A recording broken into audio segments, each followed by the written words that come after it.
Hi, my name is Amy. Thank you very much for watching, and let's make some amazing financial commentary together. This is for entertainment purposes only, so if you are entertained, please like and subscribe. I really appreciate that. So, today we're going to talk about budgeting for beginners because I don't think that there's only one method that you need for budgeting. I think different budgeting systems work differently for different people, just the way that your brain works, what is easier for you to execute on your own. Um, I have my own way that I've set up my budgeting that works, but it is beginning, like, we're almost to 2026, so I'm thinking about how I can improve my budgeting going forward. Also, I'm unemployed slash self-employed, so um, the the finances for that is getting really interesting. So yeah. Anyways, let's go watch George. Budgeting for beginners, and the only method that you're ever going to need. I personally think that if you don't have, if you've never made a budget before, or you're beginning budget, or you're getting back into budgeting, the first thing you should do before you even think about a budget is journal. Just download all your credit card statements, go through your bank accounts, and just look and actually categorize manually what you've actually been spending on, because that'll inform you what your budget should be, of what you should be spending in each category. And sometimes for me, just going through, like, basically the receipts, that's what the credit card statements are for. I use credit cards because I pay them off at the end of the month. I don't carry a balance. But if you keep all your receipts and you go through manually and say, I spent this and this and this, most of the time when I'm looking at that, I go, oh yeah, that's where the problem is. And I self-correct without having to, like, spell it out in a budget. But yeah, let's go watch this. Imagine being able to build an app with your name on. Imagine being able to watch this without ads. Your regularly scheduled program. Hopefully. Ramsey. What's up, guys? I'm George Camel, and today we're talking about a gross 6-letter word that most people hate using. Nope, not moist. That's 5 letters. I'm talking about a B-U-D-G-E-T, a budget. You know, I think budgeting gets a bad rap. It's actually kind of fun once you have enough money. It's just that most of the time people use it like it's a punishment, or view it like it's a punishment. It's not. It's just figuring out how much money you make and figuring out how much money you spend, and just allocating things where they're supposed to go so that you can meet your immediate needs and your future goals. So it's exciting once you get to the part where you're saving enough and you are at, like, the point where you're trying to actually get to the future goal. Like, you set aside money to go on a vacation, then a year later you have enough to go on that vacation. It's obviously more fun and more interesting to plan a vacation that you've already saved money for than, trying to figure out how to stretch out $20 because you only have 10. So. And unfortunately, the word budget has gotten a bad rap. Kind of like Canadian bacon. Yeah, it may look like a tongue chilling next to your eggs and toast, but it's actually quite delightful if you don't compare it to its better half, American bacon. The only time I have Canadian bacon is on the the Hawaiian pizza, and I peel off the Canadian bacon and eat it separately because I don't think it belongs on pizza, but it's still delicious, okay? We just do everything better here. Well, except soccer, but it's fine. We're good at other sports. Well, budgets are the same way. A lot of people think a budget is tedious, overwhelming, and will limit their freedom to spend. And this is America. I mean, no.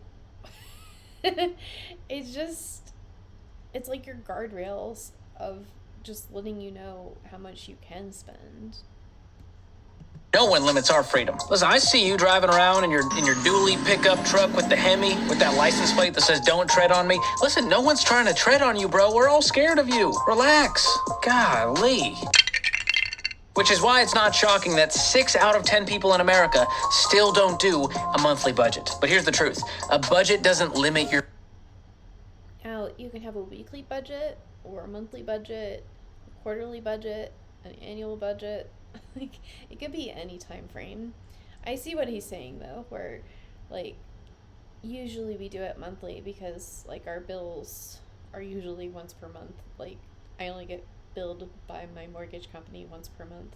I only pay utilities once per month. So I was thinking about going every 4 weeks with my budget. That way there's 13 4 weeks in a year. But it makes it more difficult with things that are actually, monthly. Your freedom.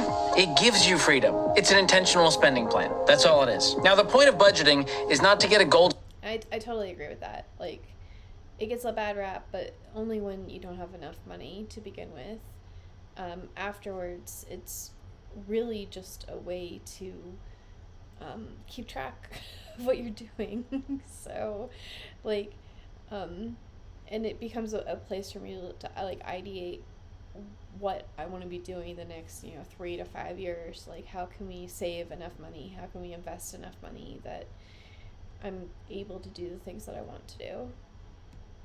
Star for being a nerd. It's to have margin to accomplish your financial goals, like paying off...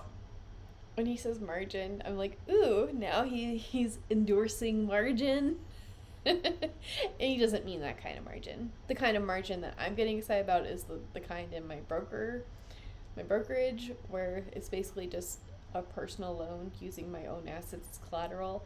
He's using the word margin as like a buffer.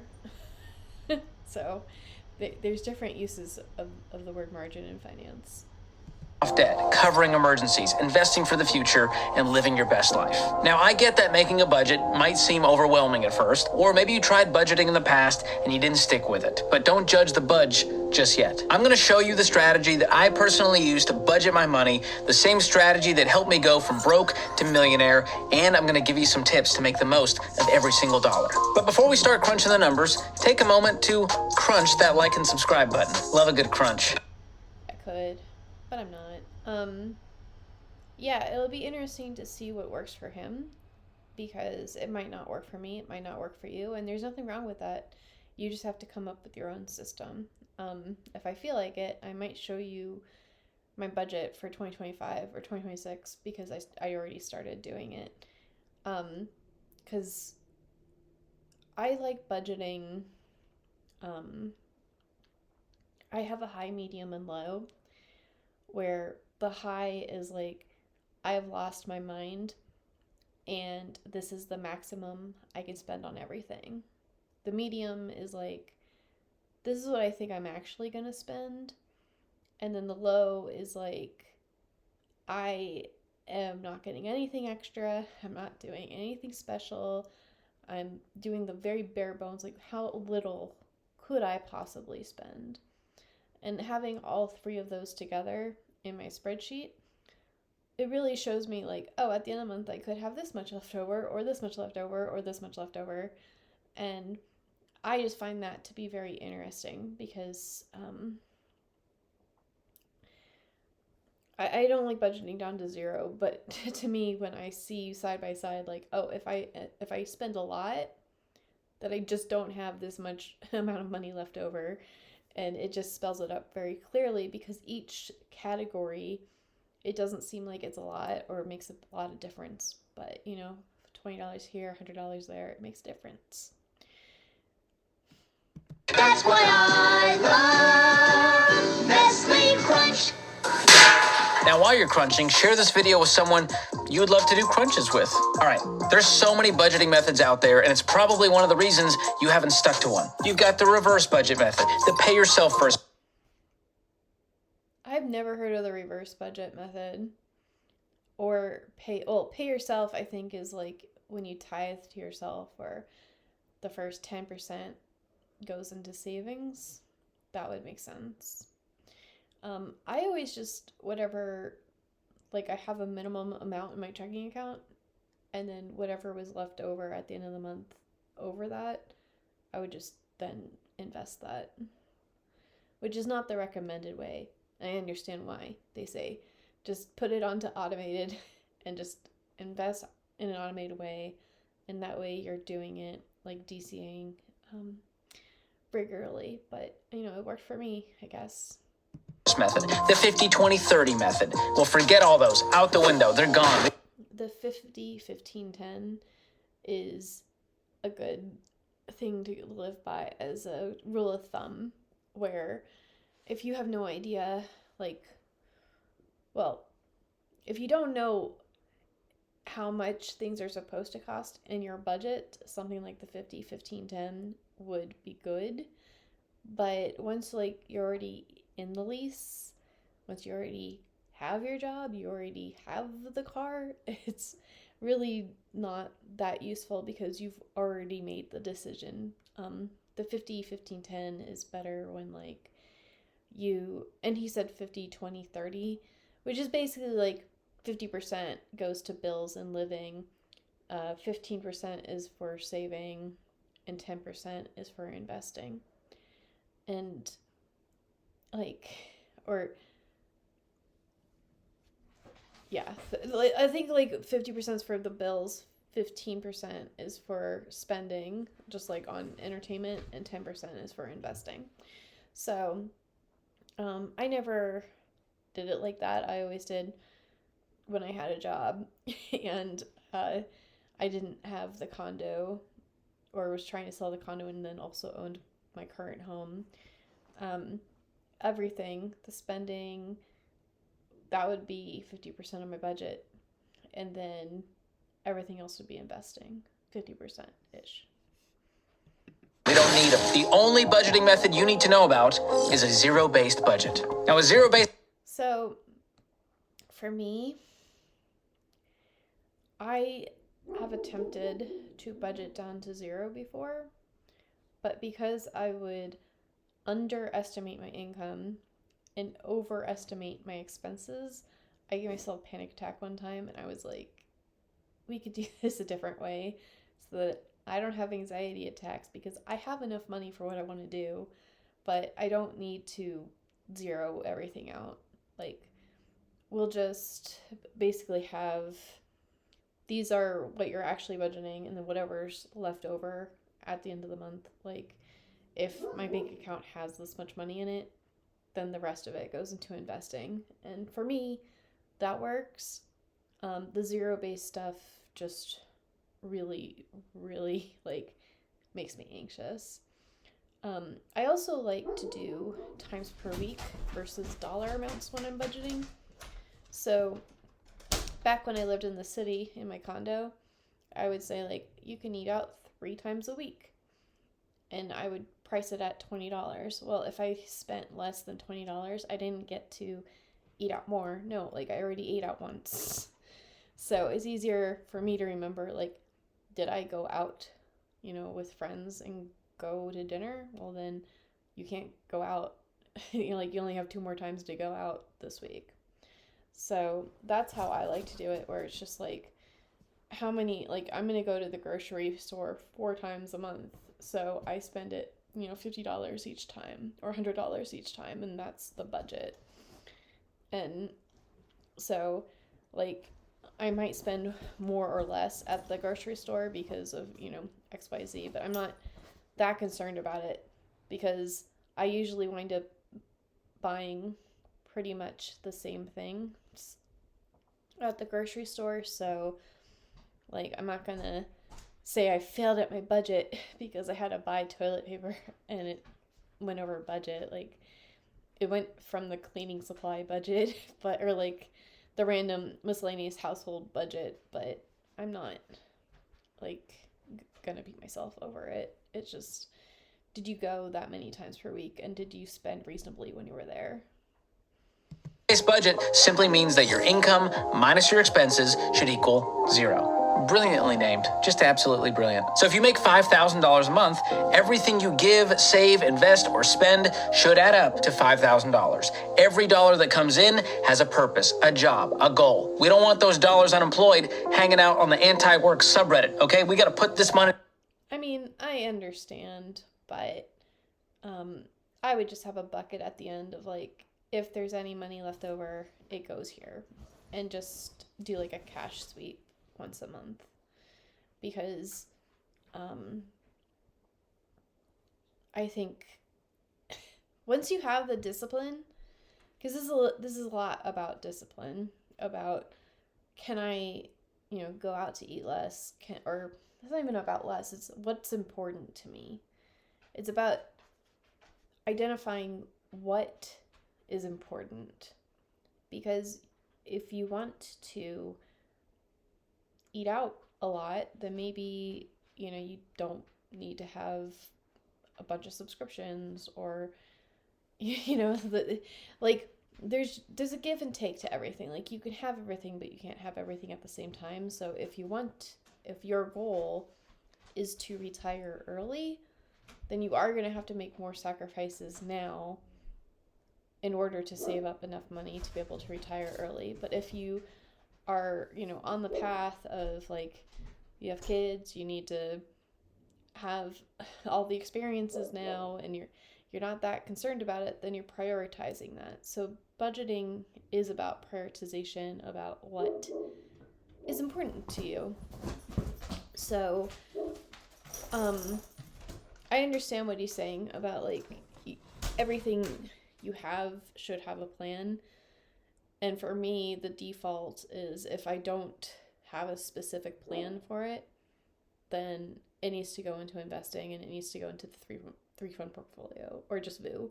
So, if like it's easy enough to say like to just go over everything and just literally look at my bank account and say, I have this amount of money in my checking account. It's more than what I need to have in my checking account. So I'm going to go put that in investing, and just, once a month do that. Money to work for us, since you worked hard for that money.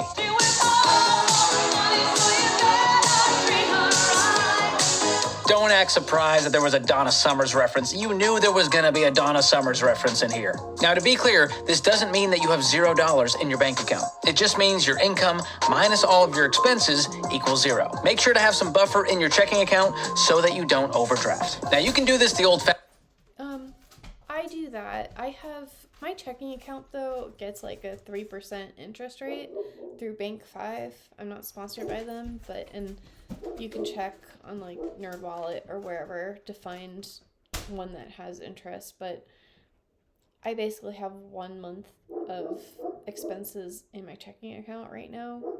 And because I'm self-employed and I'm basically living off of my dividends, then whenever it's below the threshold, I just replenish the checking account to keep it at that threshold. So it works the same.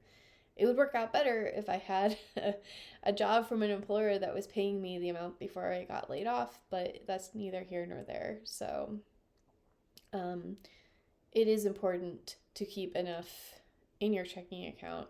It doesn't have to be a full month's worth. I usually, like before everything went really wild, I would have like 3 months worth because I was bad at checking it. But having that, and then having like the separate emergency fund, and then having your investing is good. And by separate emergency fund, I mean like a separate savings account that has high APR on it, like 3 or 4% right now. So, and then your investing account. Fashion way with a sheet of paper or an Excel spreadsheet, but I'm going to use the budgeting app EveryDollar. It's super easy and it does... So I use Google Sheets. I think it's easy and I have access to it on my phone now, and so I like when I'm making it to be on my laptop because I'm a millennial, but hey. But the thing for me is things that like Mint, I don't even think it's a thing anymore, but back in the day when you would sign up for it, if you wanted to link it to your bank account, you actually had to read the disclaimer, and it says like, if this third party thing that logs into the bank account, like if your account gets hacked, we don't have to replace your money. And it didn't even have to be like from the third party. It's just like, if something messes up in your account and you don't have your money, then we can use the fact that you used this third party thing to not give you back your money. And I don't think that's the case anymore. I think they've all like ironed out all of that stuff, but I still just don't like hooking things into my bank account. I just think that like that should be just separated from everything, and not to have a bunch of weird things in it, because that's, I feel like, how you get hacked. But sometimes it could, like, it's nice to have the things work for you, but also, like, if you're practicing budgeting, maybe doing it manually would be better. That way, you get practice at it. And once you do it for a few months, you should get an idea of like what you're spending and what you're struggling with. And for me, if something's a struggle, it means either my budget is wrong. Like, you can change your budget once you set it. Like, oh, that wasn't realistic that I'm only spending this. I need to change the budget to be more. Or figure out, like, is this actually a priority? Like, or, you know, hopefully you're not in a spot where it's a necessity, where, like, you just don't have enough money, and then in that case, then yes, you are going to have to make some changes. But hey, and the babies are back inside. I just got back from my trip, so my dogs are extremely excited that I've entered the building. The math for you, because let's face it, most of us tapped out of arithmetic around the time the order of operations entered the chat. And don't get me started on invisible numbers. Where did they go? Where are you? So I'm going to sign up for... But doing things on spreadsheets in Excel is actually pretty nice. And it's not, I would say it's not that difficult. Maybe a little time consuming, but it's not that difficult. Like, once you, like, obviously it's not as seamless as hooking it up to your bank account and your credit cards, and it reading everything and showing it to you nicely. But I think actually going through and like doing the journaling is actually really useful for you. From scratch to show you exactly what this process will look like for you. I'm going to use my favorite email address, megadonnasummerfan@gmail.com. Don't look at my password. It's none of your business what my password is. First and last name, George Camel with a K. Don't wear it out. Is every dollar a Dave Ramsey made thing or something? I know that he's like a co-host for Dave Ramsey, but I actually don't know that much about him, honestly, sorry. So for this example, I'm going to pretend I'm a single person making the average household income in America of 70 grand gross pay. That's about 48 grand after taxes, or about 4 grand a month. Okay, so yeah, let's see. It's $70,000 after taxes. That should be like $50,000 ish. So like $3,000 or $4,000 a month, I believe.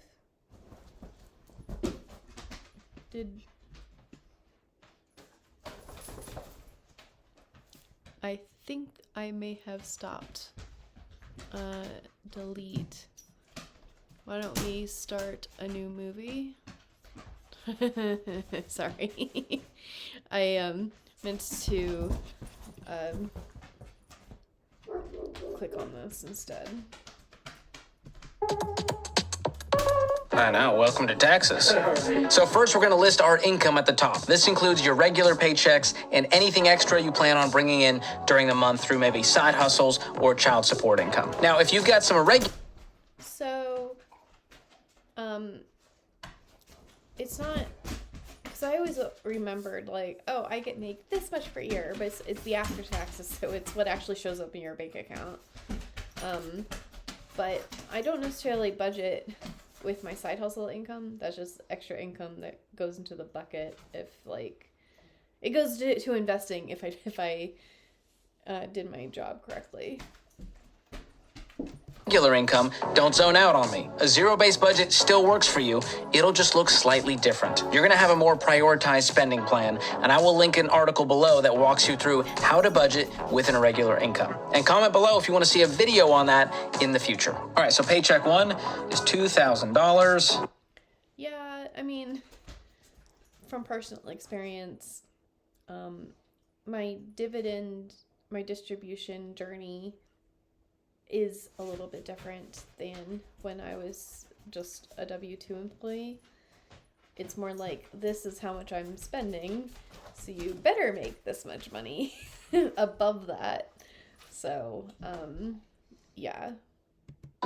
Paycheck two is $2,000. I now have $4,000 left to budget. So next up, once we have our income listed at the top, we're going to list all of our expenses. Think about everything you spend money on during the month. So first, I'm going to go with giving, and I like to give 10% of my income. I'm going to do that to my local church. That's $400 right there. Boom. Oh, yeah. See, giving is great, but taking care of yourself is even better. So I would do literally everything else besides charity first, just to make sure you have enough money. It's not one of those, well, if you take 10% out, you'll find a way to do things for, no. Make sure you have enough for housing and your electricity and your internet and your pets and your children and emergency fund. It's like, if you're trying to give to charity before you have your, 6-12 month emergency fund and something bad happens to you, then you are charity. So the best thing for charity is to make sure you have set yourself up correctly, like not correctly, but like enough so that you're self-reliant while you have an income. Right off the top. Next up, we have savings. Now your savings goals depends on where you're at in the Ramsey base. Why would you start with savings? Why wouldn't you start with your housing? Or are we talking about... Is everything okay? Yeah? Everything's okay?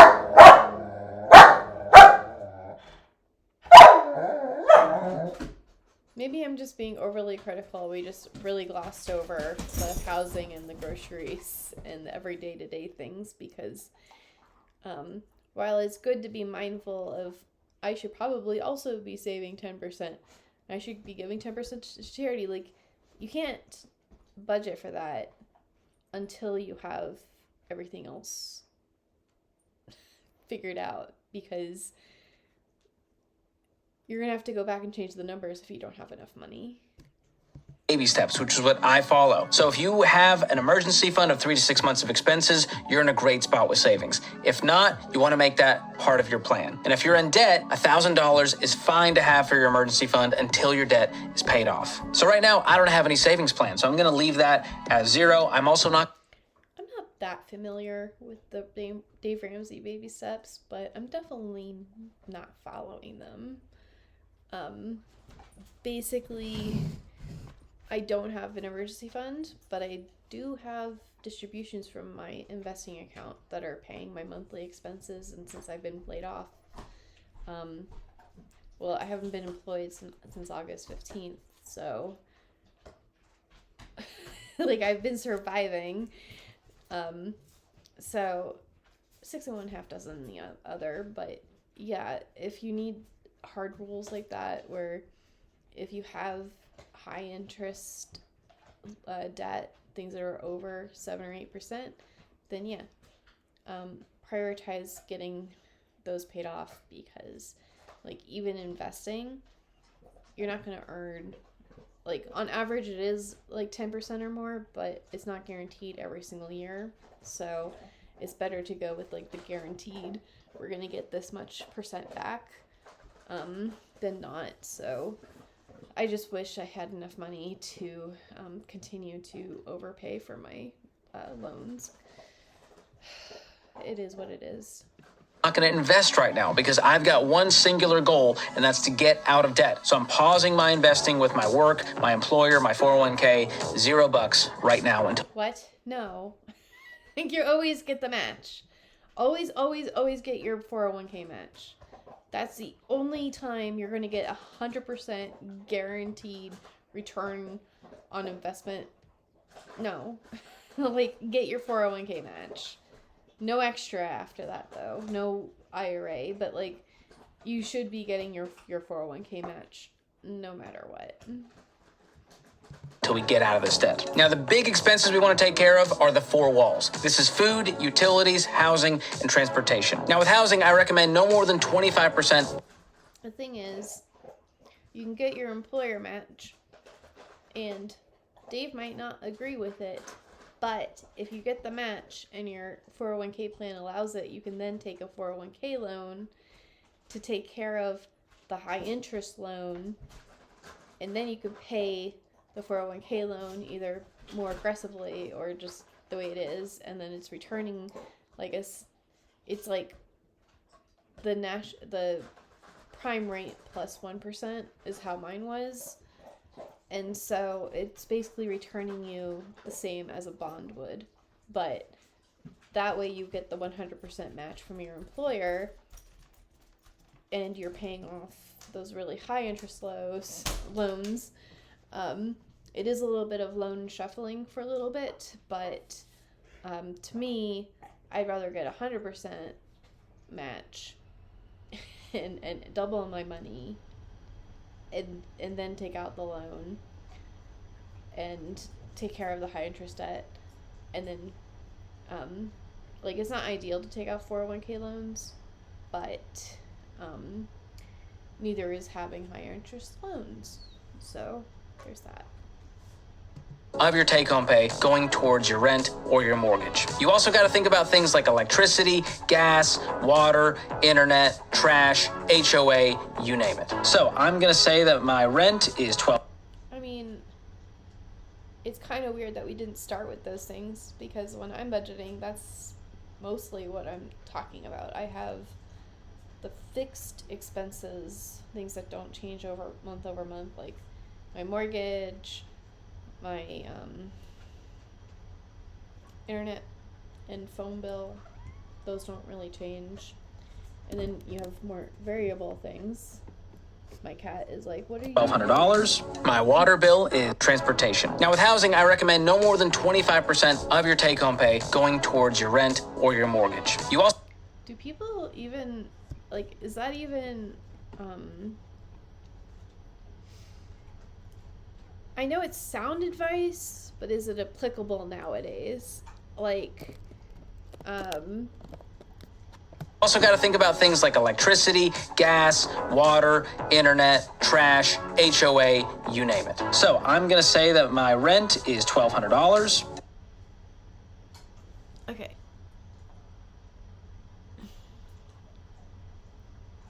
I guess it just depends on where you're living, but a lot of people's, like, they just can't budget only 25% on living.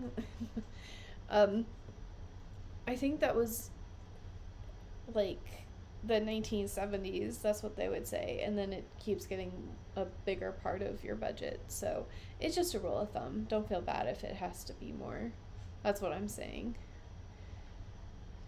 And then for me right now,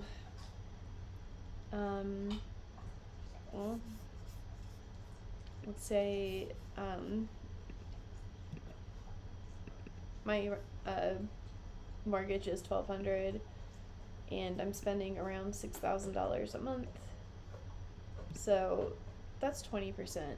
So I guess My water bill is $50. My gas bill, we're gonna call that exactly $37. My electricity bill, a little higher at $129. My cable bill, do people still have cable? I don't have cable, I have Netflix, so I'm skipping that. So, yeah, I don't have a water bill because we have our own well. My electricity goes from like $65 in the summer to like $150 in the winter, so I always just budget for $150. It's just because I got dogs and the doggy doors and everything's open all the time, and my house just doesn't keep heat the way it stays cool. Oh, you don't want cable anymore? So I'm gonna go ahead and change that to internet, $50 for internet, great. And then trash, we'll call that $15 a month for the trash. So I pay $350 for gas, we're gonna add that in there. And then we get to food. This is an exciting one. We all love to eat, and it's where we tend to. But why?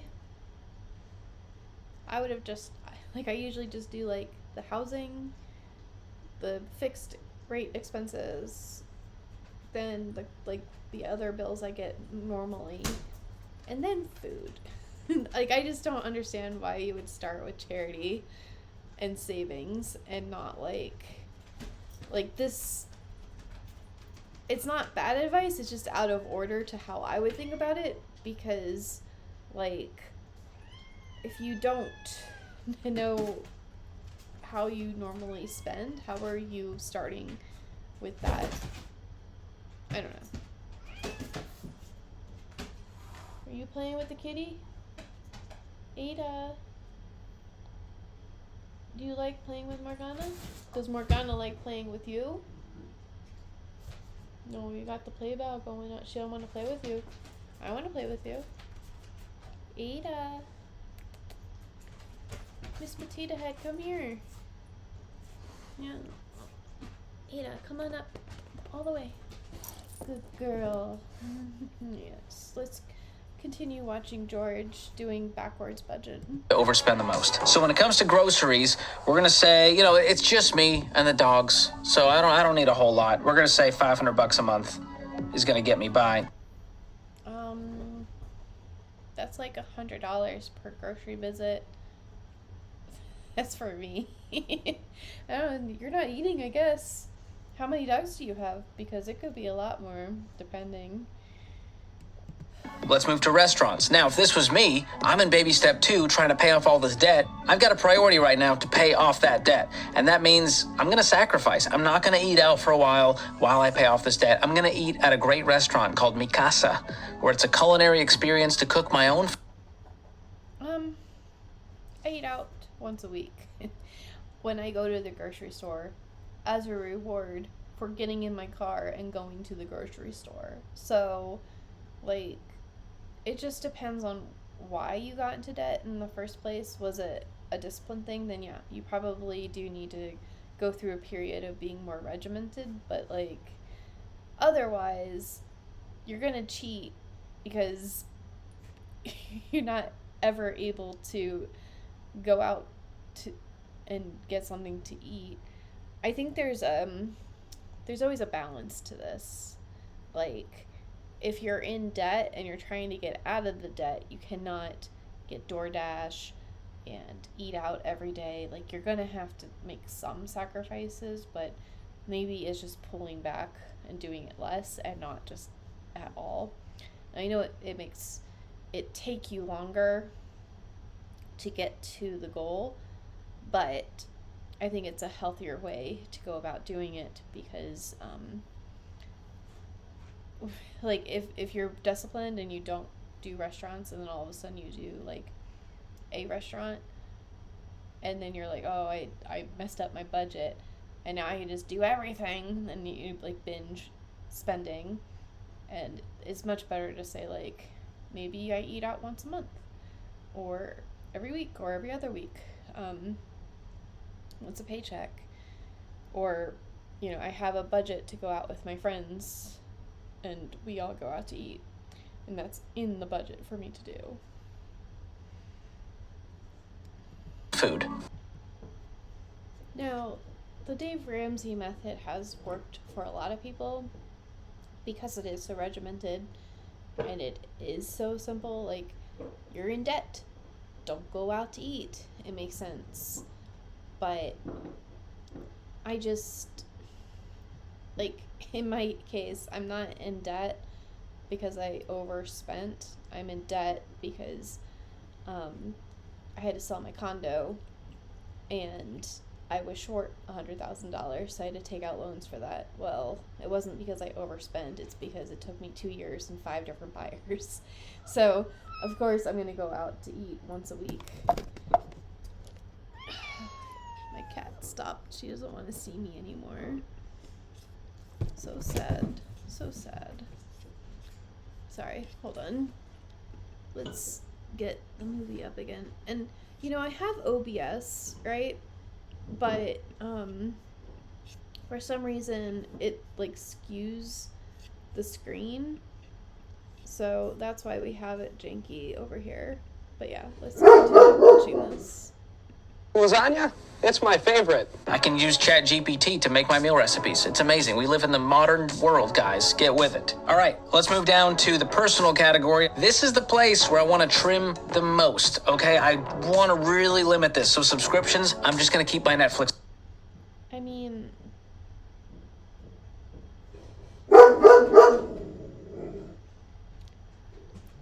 it depends on what's priority to you. Like, how much of this do you have because you think, like, it's normal, like, middle-class Americans should be able to have this stuff, or does it genuinely make you feel better, or, like, what is the reason for you having this personal stuff? But yeah, you're like allowed to have, like, I mean, I guess if you're trying to get out of debt and the reason why you got into this because you're overspending, you really need a budget, but for those type of items. But I think still I would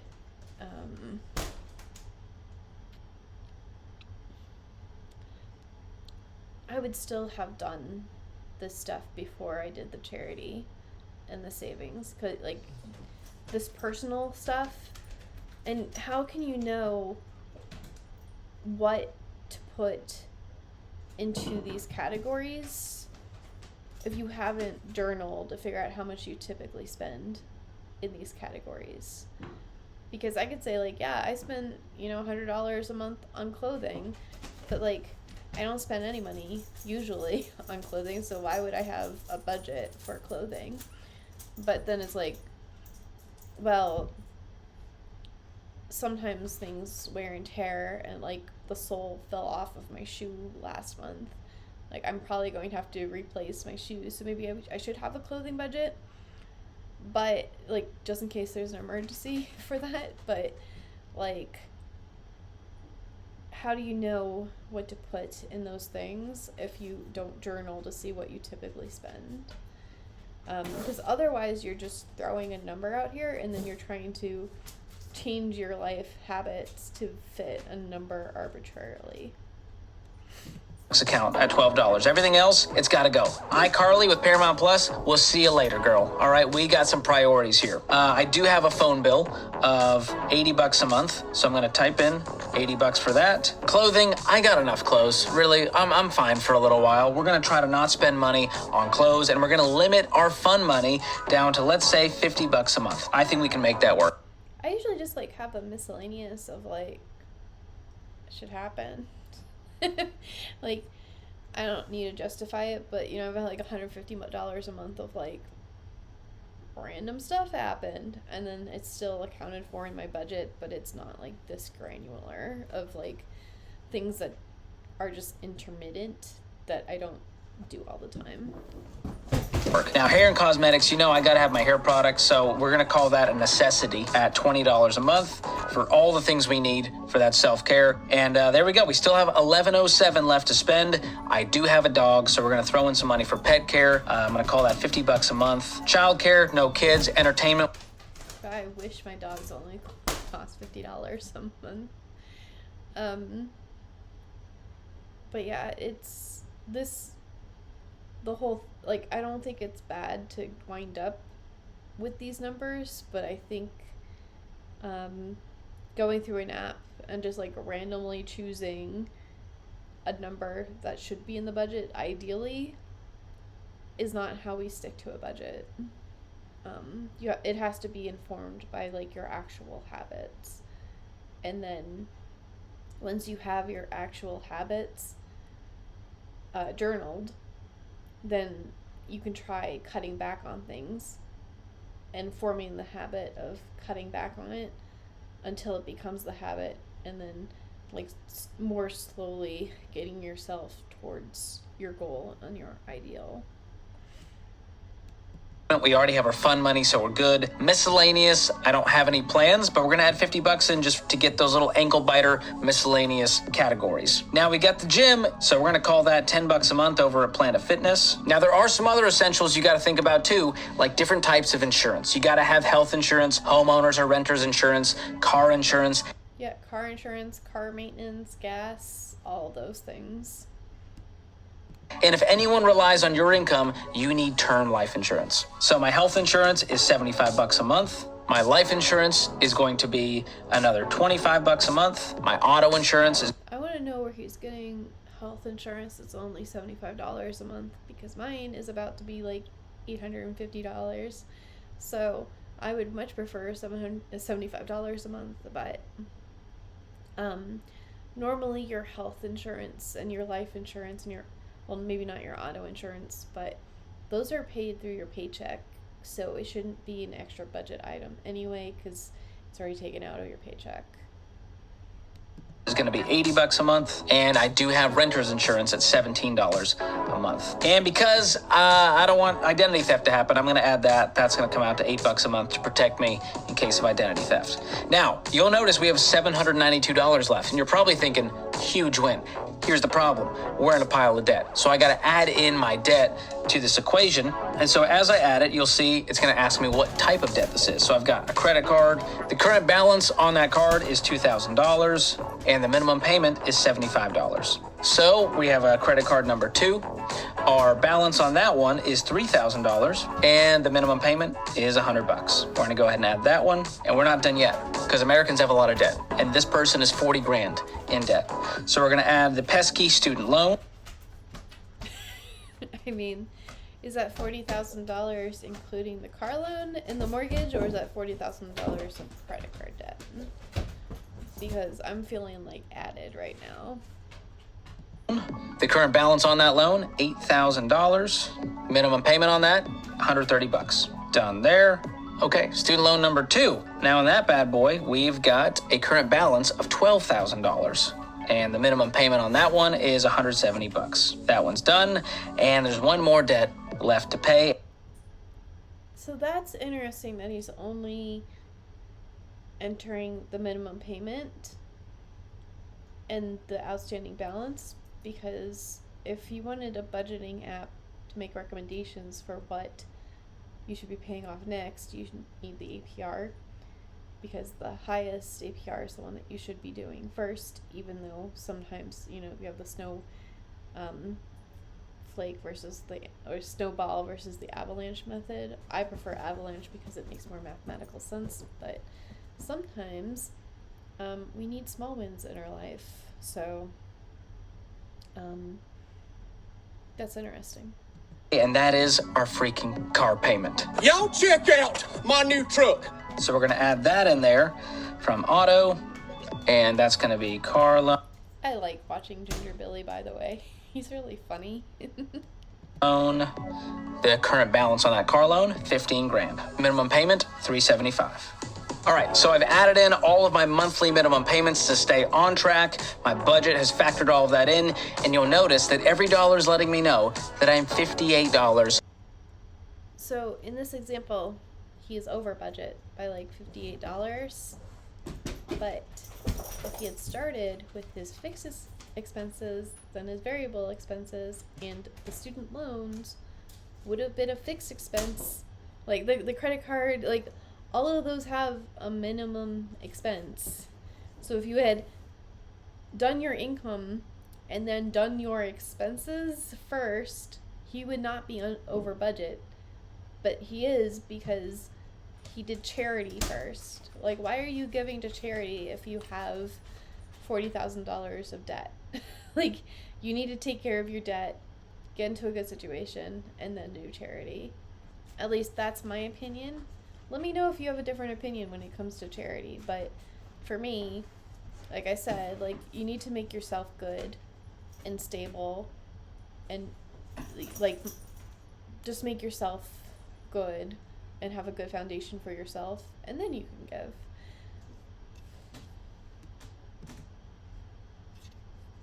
I'm like, please don't have, anyways. Oh no, that's not good. That means we are outspending what we make. So I have to make some sacrifices here. So on one side, I'm going to say we can make more. I'm going to get a side hustle, and that's going to give me.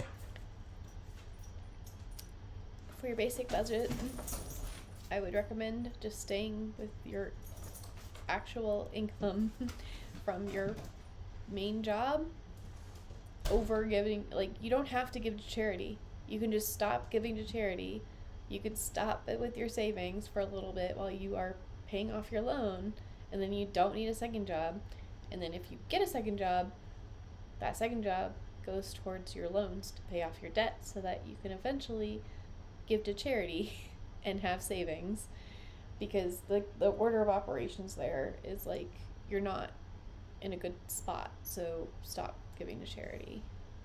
I'm just being very negative about this charity thing, but to me, I would rather do less in savings than try some weird second job. Me an extra $200 every month. Boom. Side hustle's in there. Now we have $142 left to budget that we can throw onto that first debt. So I'm going to add that in so it becomes $217 on that first credit card, giving us an every dollar budget, a zero-based happy budget. Every dollar has an assignment. Now, if you don't hit zero at first pass, welcome to the majority. Practically nobody gets this right the first time. But if you're in the negative, that means you're spending more than you make, and you need to get out your metaphorical hedge clippers and trim. Yeah, I still don't like budgeting to zero. I just budget what my expenses are, make sure it's less than my income, and then everything that is over that amount in my checking account goes into investing. It's not that difficult. It's practically the same thing as what he's talking about with the zero base. Like, you don't want money languishing in your checking account not doing anything for no purpose. But in this case, like, any extra dollar would go to your loans, and you know that. So if you look at your checking account, you say, I have, $500 more than what I need minimally, then just put that money towards your loans. Trim that budget. And trim those nose hairs while you're at it. The one that's nearly touching your upper lip there. There's something going on here and all around there. Now, that's how you make a budget, but creating it is just part of the problem. We got to stick to it. And that starts with tracking your expenses all month long. Actually adding in what you're spending to know. Yeah, I would definitely track your expenses for a month or two before making the budget. It'll make making the budget easier and more realistic, and then you don't have to keep doing a tug of war with your budget, because it'll already be what you're actually spending.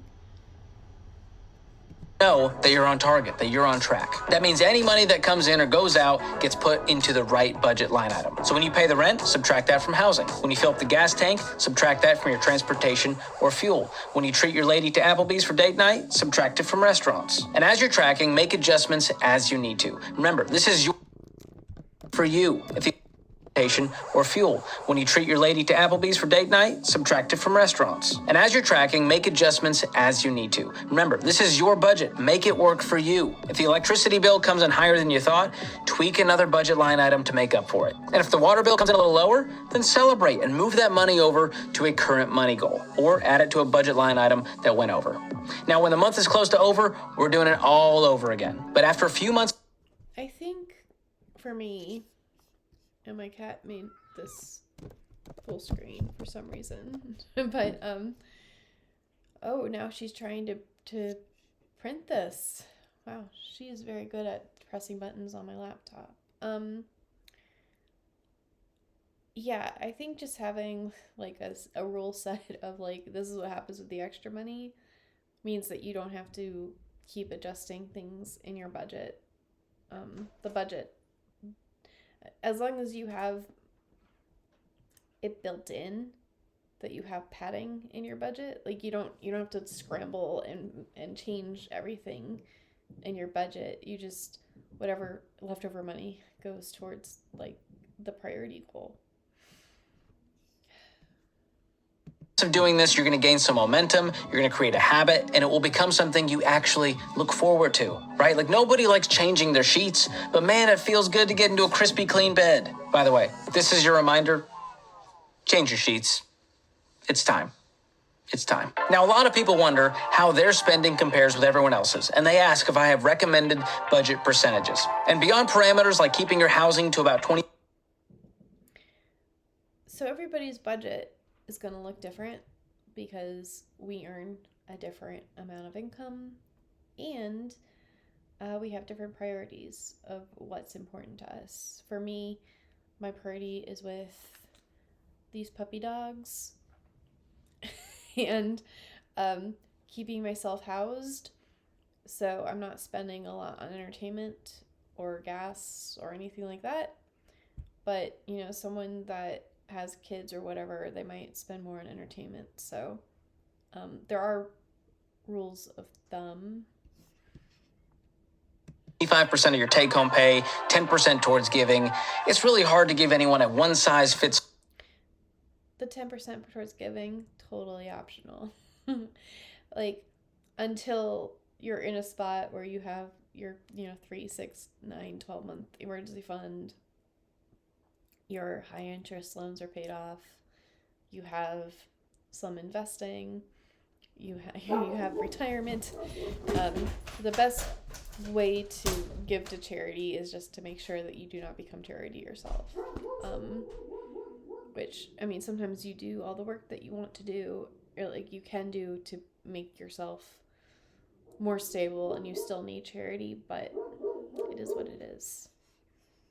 You can only, like, it helps if you have already done some of the prep work. All percentage guide, because unlike Snuggies, budgets are not one size fit all. I mean, look at me. One size does not fit all. So how much you should spend in budget categories will vary depending on your income, your family size, your location, your goals, and your lifestyle. So many things. But if you want somewhere to get started, I will link an article below on how to determine your budgeting percentages. Yeah, so this is what my 2026 budget looks like. Here are my goals. And I don't have an income because I don't have a traditional job. So this is just for my expenses. So we have my mortgage, which I'm expecting it to go down this year because escrow messed up last year. So hopefully this will be like $900 come April, but we'll just do it with the like amount that it is right now. Then my personal loan, my car insurance, phone, health insurance. And then we have the variable expenses, which is the electric, my groceries, my gas, entertainment, the credit card payments, and just like miscellaneous crap. And then I have entire category for my pets because I have so many.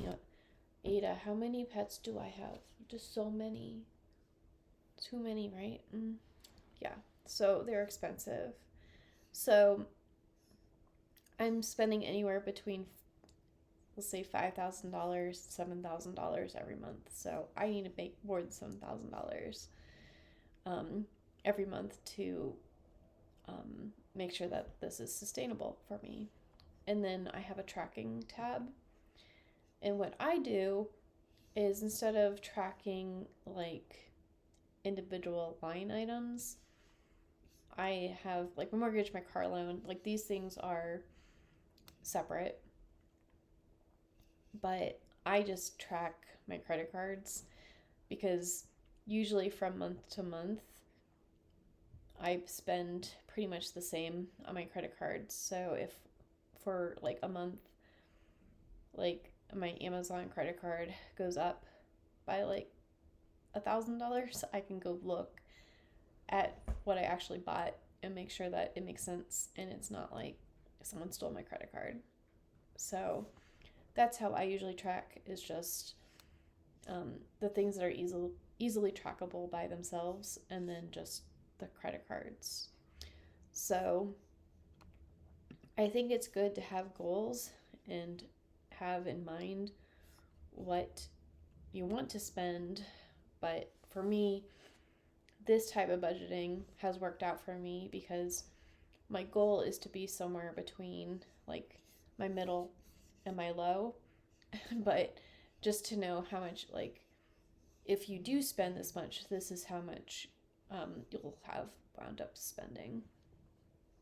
So now let's listen to Step by Step. This is one of my earlier songs that I made, and it's a pirate song about budgeting.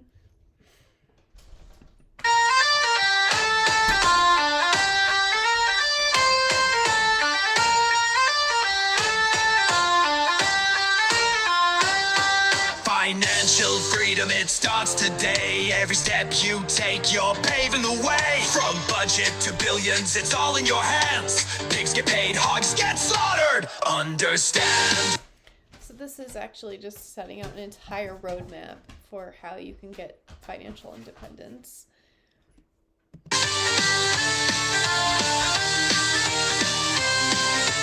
Watching all the YouTubers talking big trade. Too many opinions, emotions at play. Buy this, sell that. The noise fills my head, but I need my own map to get ahead. Before So if you go into the finance space, a lot of the more popular YouTubers, they do like individual stock picking, and I'm just not that kind of person, so I need my own map. we go on, let's keep it real. 30 minutes ain't enough to seal the deal. Words misplaced, meanings construe. So research it yourself before you do what you'll do. It's not financial advice, okay? Step by step, you're building a way. Every small action makes a brighter day. Not a chore, but a goal to chase. With every dollar saved, you're beating the rat race. So, like, once you get the ball rolling, it actually becomes more and more exciting to save money. And so you don't have to be like, budgeting. Like, you're like, oh, budgeting. It's just an attitude adjustment. Race, start with the budget, know what's in and out. Every little detail's what it's all about. Even drowning in debt, don't you fret. Investing's a habit you won't regret. 20 Now, as opposed to charity, I can get behind taking a percentage of your money and putting it in investing as the habit. So even if it's like, I can invest $20 a month until, I have all my high interest debt done with, I think having the habit and seeing your account like compound and grow is really important to form the habit, which you could argue that giving to charity is the same kind of a habit, but investing is, making yourself, like, helping yourself. Bucks a week, they max on the rise. After 6 months, $6 a week in distribution. Surprise! It's the magic of compounding, real-time glow. I think I was talking about YMAX. So after 6 months, you get $6, which isn't a promise. It's just that if everything stayed the same, that's what it would look like. Cut back spending, let the surplus flow.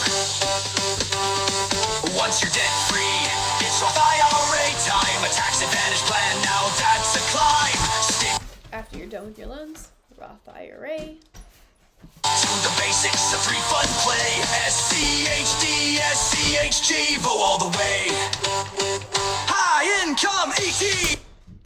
Yeah, so basically in your Roth IRA, do your 3-fund portfolio or just VOO or whatever you feel like doing. Then high income ETFs in your taxable brokerage account for bills that you want to pay now. Yes, for the now, not the latter. When bills stack up and paying rent matters. Think of it as a side gig, passive and sweet. Small wins now make the future complete. Step by step, you're building the way. Every small action makes a brighter day. Not a chore, but a goal to chase. With every dollar saved, you're beating the rat race. I really do think that budgeting gets a bad rap. It's really more about goals that you're chasing than like a chore.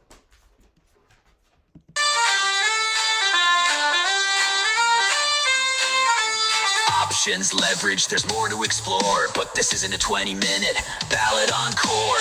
It's about the balance, the steps we take. $1 at a time, the foundation we make. Soon you'll see the thrill of watching it grow. Compounding's the magic, let the motivation flow. Goals over chores, keep the fire alive. Every step forward helps you thrive. Whittle it down, cut the waste. Watch your future start to take shape. Step by step, it's your time to show.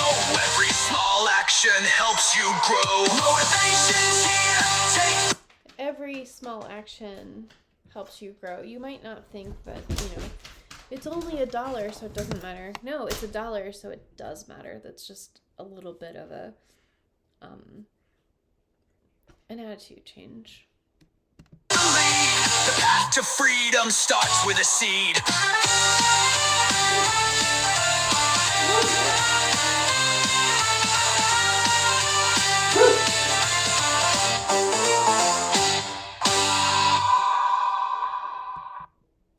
So, if you want to know more about how my distributions are doing and how my investing is going, my main channel is Bad Financial Decisions. And that is what it is. That's what it's named. But yeah, you can follow me there. Please like and subscribe. What are your budgeting tips that you find are not so mainstream? And I'll talk to you later. Bye.